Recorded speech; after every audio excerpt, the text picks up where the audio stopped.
Nesse último bloco, nós vamos estudar um pouco sobre os aspectos dos caminhos para o reconhecimento da imunidade tributária.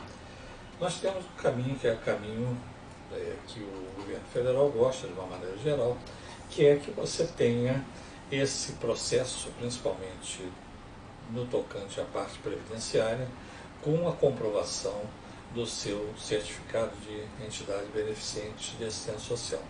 Quanto ao imposto de renda e demais impostos, é pacífico. Hoje o Ministério da Fazenda, mesmo nessa versão atual, a gente pretende cortar benefícios, cortar vantagens, já que, inclusive, uma recente reportagem coloca que as renúncias previdenciárias vão tirar 54 bilhões dos cofres do INSS em 2019. Na realidade, quando fala aqui em renúncia, e nesse número elevado de 54 bilhões de reais, isso publicado inclusive agora em fevereiro de 2019, nós temos um alerta interno da sociedade que representa um benefício elevado às entidades educacionais, assistenciais, de uma maneira geral. Mas nós temos que convir também que a carga tributária no Brasil é extremamente elevada. Hoje chegamos a ter uma carga, segundo dados também levantados e demonstrados aí pela grande imprensa, acima de 32% a carga tributária, que é um recorde em relação à carga para a contrapartida que existe. Então hoje pagamos 32% de tributos, e esses tributos vão para um caixa único, e esse caixa naturalmente que tem coisas que são absurdamente desperdiçadas e outras são bem aplicadas, mas é um número excessivamente alto quando joga para a imprensa a renúncia tributária. Na verdade não é uma renúncia, é um reconhecimento a não pagamento, porque nós temos então por parte do Ministério da Fazenda, pacificamente, não questionamento, temos problemas com os estados, os municípios, muitos municípios não aceitam, querem um processo, mas, em termos federal, não existe uma forma de você fazer um processo para reconhecer a sua imunidade tributária. Então, você tem isso, às vezes, no âmbito do Estado, do município, que exige que você faça um processo de reconhecimento. Cada município tem um código tributário diferente. Então, o que você tem dentro desse cenário é uma legislação que varia caso a caso, de acordo com a área geográfica. No âmbito da Previdência Social, que é uma parcela significativamente alta, aí sim é que nós temos o grande embate, porque, de um lado, o Supremo Tribunal Federal, que ele já reconheceu, isso já declarou de uma forma antecipada no julgamento final, que só a lei complementar pode definir requisitos para a imunidade tributária.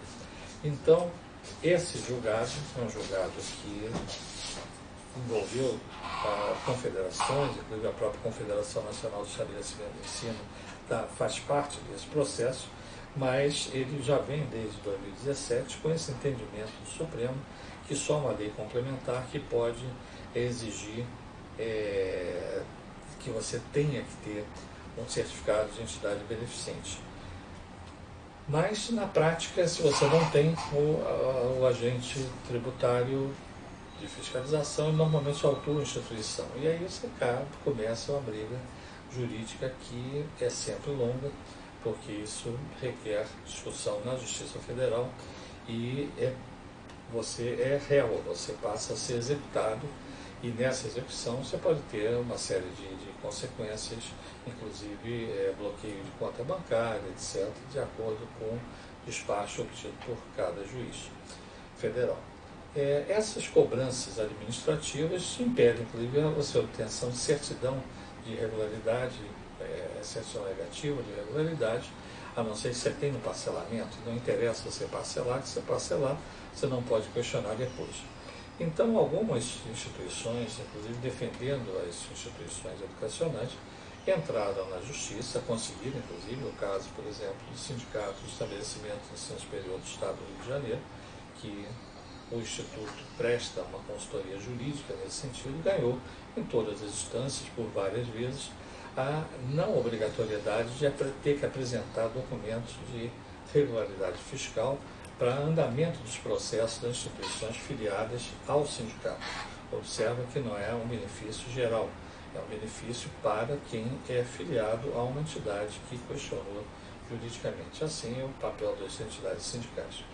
Mas nós temos então essa exigência da certificado de filantropia, certificado de entidade beneficente de assistência social, que é o antigo certificado de filantropia, para que você não tenha a fiscalização incidindo, cobrando parcela da contribuição patronal. E muitas entidades não têm esse documento. Você está em grau de recurso, etc. Você não tendo, o fiscal, o agente tributário, pode lançar o tributo e entender que você não preencheu os requisitos. Qual a solução que você possa ter? Uma é aquela via de correr junto ao Ministério da Educação, apresentar o seu pedido de registro como entidade sem fim lucrativo, uma entidade beneficente de assistência social, e depois você ter o reconhecimento que é feito por um despacho do secretário de Regulação e da Educação Superior, o secretário de Regulação, que emite um ato, e esse ato estabelece o seu documento publicado em Diário Oficial e define um período, normalmente 2, 3 anos, para o uso daquele benefício. Quase sempre tem muita demora esse processo, é um processo lento, porque o Ministério da Educação não tem uma equipe suficientemente apta para analisar aspectos tão profundos de balanço, etc. Mas vão fazendo um grande esforço e vão preparando notas técnicas que levam ao deferimento ou indeferimento.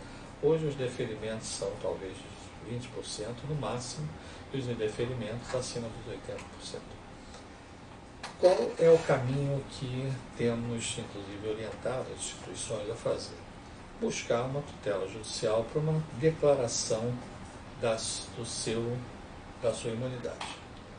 É uma ação que a instituição pode fazer na Justiça Federal da sua área geográfica. Então, você tem que verificar a sua sede e qual é a Justiça Federal competente da sua sede e ingressar com uma ação, e essa ação para declarar a sua imunidade. Algumas instituições já ganharam esse processo. É um processo que não permite, normalmente, uma antecipação de tutela, um pedido de julgamento antecipado, porque representa sempre a necessidade de prova técnica. E a prova técnica é a prova pericial. Então, normalmente é uma ação ordinária, e essa ação ordinária tem um trâmite mais lento, às vezes demora alguns meses, um ano, dependendo da celeridade da vara, do juiz, mas que normalmente é o melhor caminho que você tem para conseguir uma declaração judicial dizendo que você está com a sua imunidade declarada. E para você fazer isso, você precisa provar o quê? Os princípios da Constituição e do Código Tributário Nacional. E mostrar que tudo isso que está sendo feito depois, essa parafernália de legislação ordinária, legislação complementar, isso é secundário, porque na realidade quando você tem uma sentença judicial que, quando você ganha, tem necessariamente que ir ao tribunal, o duplo grau de jurisdição, você está pacificamente e não tendo que ter a cada 2 anos, a cada 3 anos, a declaração do Ministério da Educação do seu benefício. Então, o que nós recomendamos é que quando a instituição debate um aspecto tributário do município, tente ver se é possível uma declaração, uma ação administrativa, uma medida administrativa para ter a declaração do reconhecimento. Quando não tem, você vai para a justiça, e a justiça é competente é a justiça local, que às vezes é a justiça da vara de fazenda pública, se é uma cidade maior, às vezes a justiça comum, ou está um juiz só, é aquele juiz que vai deliberar quanto ao seu reconhecimento, mas você tem essa esfera no âmbito dos tributos municipais. Estaduais, se tiver algum, você pode questionar, mas também no âmbito do Tribunal de Justiça do Estado. No âmbito federal é a Justiça Federal. Então, o tributo federal é a Justiça Federal. E a Justiça Federal você tem espalhada aí pelo Brasil inteiro, de números várias, onde tem que iniciar, mas existe sempre o princípio do duplo grau de jurisdição. Você ganha o processo automaticamente, ex officio, ele é encaminhado para uma revisão pelo tribunal. Então, não é o fato de você ter a sentença que representa que você ganhou, transitou em julgado, não. Mesmo se a União não recorrer, o juiz encaminha ex officio para o tribunal, onde terá todo um rito, uma análise pela uma turma, pelo tribunal pleno, quando existe algum recurso. Aí sim, você terminou, você tem o trânsito em julgado e reconhece em definitivo. Mas mesmo com uma sentença, já te fortalece muito no questionamento. Você pelo menos consegue sobrestar uma cobrança judicial, você consegue sobrestar algumas medidas administrativas que podem estar sendo exigidas de você. Então, nossa sugestão, inclusive objeto de uma orientação técnica, orientação jurídica educacional que o Instituto fez e está disponibilizado no site, com todos os fundamentos que a instituição deva buscar esse seu reconhecimento. A tutela judicial é o melhor caminho para você ficar em paz. Enquanto isso, vamos deixar lá o Supremo decidir, falta ainda voto de um ministro, etc., mas o Supremo vai decidir, porque os princípios, o encaminhamento é nesse sentido, que não poderia ser diferente, dizendo que, enquanto não tiver uma lei complementar, não é exigido nada. Nada impede que o governo encaminhe um projeto de lei complementar. Se encaminhar, for aprovado, aí sim, passa a ter a obrigatoriedade de outros requisitos, como SEBAS e outros documentos. Mas, nesse momento, as instituições podem ficar mais tranquilas se recorrerem a uma tutela judicial. Por contrário, vão ficar sempre procurando e vendo a cada momento os seus benefícios e, mais do que isso, acompanhar, porque às vezes você tem o deferimento, até publicado pelo ministro da Educação, em grau de recurso, depois você encontra, um mês, 2 meses, 3 meses depois, um ano depois, um ato tornando sem efeito aquela decisão. Já aconteceu isso, e isso naturalmente tira o tapete de quem, a princípio, tinha esse direito assegurado. Às vezes há um questionamento do Ministério Público, há um questionamento de alguém, que há uma outra coisa qualquer, e o Ministério reconsidera e anula o ato que já deu do seu benefício. Ele caça esse benefício, como tem sido não muito frequente, mas tem sido em alguns casos já observado. Então, fechamos esse nosso fórum, desejando realmente que vocês não tenham problemas, mas se tiverem problemas, busquem soluções, partam para o ataque. Não fiquem numa posição defensiva, porque a posição defensiva sempre é ruim para a instituição. O ideal é que, se você tem um direito, busque, lute pelo reconhecimento do seu direito, ao invés de ficar se defendendo depois que você tem um direito. Então, busque a declaração de esse reconhecimento. Já tivemos, inclusive, decisões de alguns estados, de alguns tribunais federais, de alguns estados já reconhecendo a imunidade tributária por forma judicial, e que representa, sem dúvida nenhuma, uma paz maior para a vida das instituições.